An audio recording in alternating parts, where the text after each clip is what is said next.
the 5080 replaced the 4080 Super at the exact same MSRP. It keeps the same 16GB of VRAM but faster and adds multi-frame gen.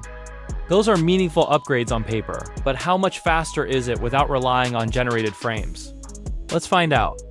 Alan Wake 2 gives the 5080 a remarkably consistent lead of about 9% at every resolution. That's a modest improvement considering the newer card moves from 3rd to 4th gen ray tracing cores. Baldur's Gate 3 is tied at 1080 and almost identical at 1440. Only at 4K does the 5080 pull ahead by a more noticeable 10%. Hogwarts Legacy shows the gap increasing with resolution. In raster, the 5080 leads by 11% at 1080, all the way up to 19% at 4K. Ray tracing follows the same pattern, with the advantage growing from 9 to 15%. The faster memory appears to help most once the load becomes heavier. Cyberpunk gives the 5080 an 8% raster lead at 1080, increasing to 20% at 4K. That's one of its strongest results in the comparison. With ray tracing enabled, the advantage is smaller, ranging from 6 to 13%. The extra performance also comes with a 40-watt increase in rated power draw.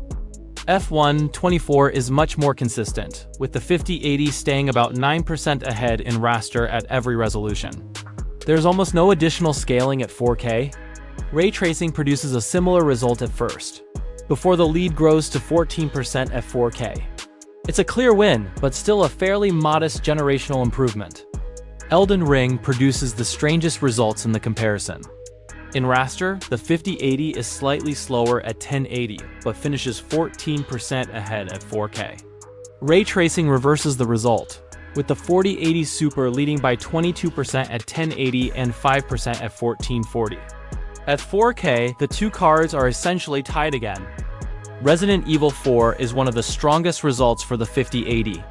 Its raster lead stays between 15 and 17% across the three resolutions.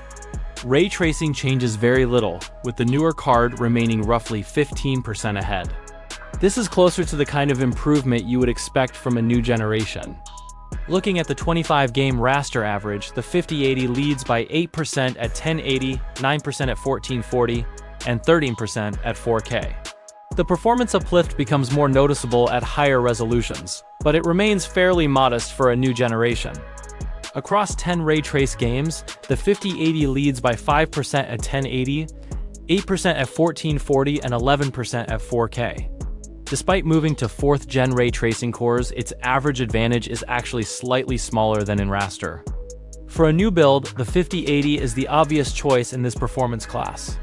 But for anyone who already owns a 4080 Super, the performance increase is far too small to justify an upgrade.